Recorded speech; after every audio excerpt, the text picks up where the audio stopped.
Ես օրինակ իմ գրքում հստակորեն նշում եմ դա խորհրդային զինվորով, ամերիկյան տեխնոլոգիայով եւ զենքով հաղթանակ է։ Վերջ։ Ճղեք թափեք բոլոր մնացած գրքերը։ Գիրք կա մարդ։ Գիրք կա, գրականություն կա, պատմաբան մարդ է։ Ցաղամարդ գյուղից իր կրթությունը ստացել է, դարձել է պատմաբան, եկել է համաշխարհային պատմությունը գրում։ Այդ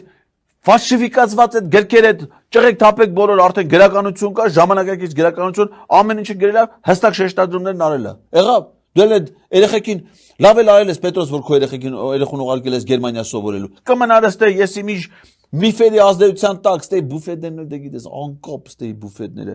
Լավ էլ արել ես երեխուն ուղարկել ես, ստե մատնես կրթության նախարար կա, դրա ղեկավարման ներքո մարդ իր երեխուն կտանի կտա կրթության, լավ էլ արել ես, որ ճամփել ես Գերմանիա։ Թե բայց այսուհետև սովորում ենք Արծրուն Հովանեսյանի գրքին իր գրքում գրել է, չէ՞, մարդ գրել է գերքնել ես գիտես թվերով ծախում է, հանճարեղ պատմաբան է էլի։